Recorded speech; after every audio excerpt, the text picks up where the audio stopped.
Okay, so this is going to be an overview of the initial loading of the initial batch and the shooting, and then the results of this first initial batch.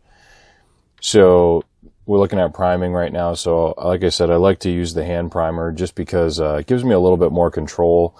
I have tried the priming on a press method on both my RCBS single stage and the turret, and I just don't like it as much because you have so much leverage on the press. There's nothing wrong with it, but if you're using brass, that the primer pocket isn't exactly perfect.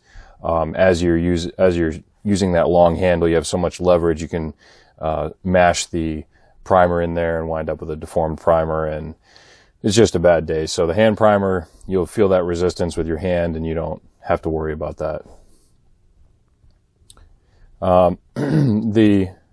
Going on into the excuse me, into the seating, you might notice that I use the Hornady comparator, and I do kind of a double seat. I don't really need to using the Forster seating die, but I do like to do a double seat where I just barely seat it, and then I rotate it about 90 degrees to 180 degrees, and then complete the seating process. So it's kind of, it takes a little bit longer, but you get almost perfect concentricity doing that. And then you'll notice I do check the seating depth with my comparator, and so that I can get a very precise seating depth within about 1/1000th of where I'm aiming for, because of the micrometer on the top of that Forster seating die. So again, highly recommend that Forster seating die. Really good stuff. Okay guys, so hey, I wanted to show you the results of the initial batch testing. Again, we're doing the Lapua brass with Sierra Match King 22 caliber 69 grain hollow point bow tail, and the H4895. All right, so I've got my notes up here. So if you see me looking back and forth, I want to get the numbers right. I'm going to actually roll in some footage of some photos of the charts and of the brass as I read through this. So very successful first test. Okay, I was able to identify where my loading range should be in safe pressure, which was really the goal of this first batch, to load up the different areas given the new capacity that I've gained, and kind of see where in that range I'm able to push to before I see the pressure signs. So what we did is we had a 24.0, 24.5, 25.0, 25.5, and 26.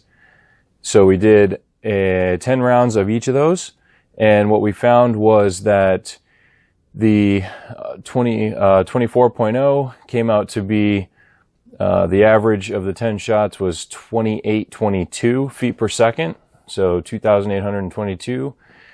Standard deviation of about 20. Then with the 24.5, we had a 2882, basically almost the same. It was a standard deviation of 22. The 25.0, we had 2901 velocity, standard deviation of 15. Okay, and again, these are just rough points of reference. Right, going into this loading, we can tighten all this stuff up as we go. Okay, what I did notice, and I'm going to roll in the pictures here, the 25.5 was showing some definite pressure signs, and the 26.0 was definitely showing some pressure signs as well, and that was getting us up to about 3,000 feet per second, just like the loading manual predicted. So again, these pressure signs kind of were to the point where I was feeling uncomfortable.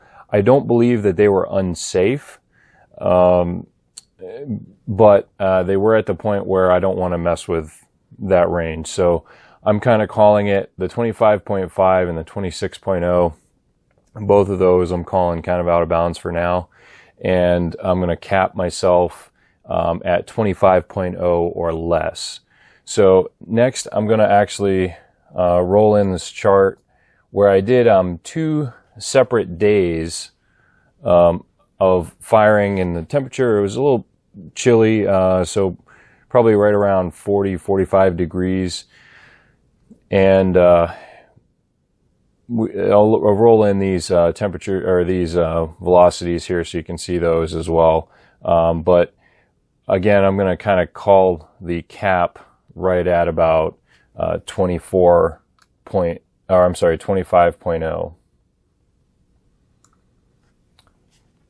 So very successful test of the initial batch, where we have identified our new loading range. We've identified where we want to start, where we want to stop, before we're hitting in those pressure signs. In the next video, we're going to look at the difference between some different primers to see if maybe we can mess around that safe range and see what we get for velocity, standard deviation, and extreme spread. So look for that next.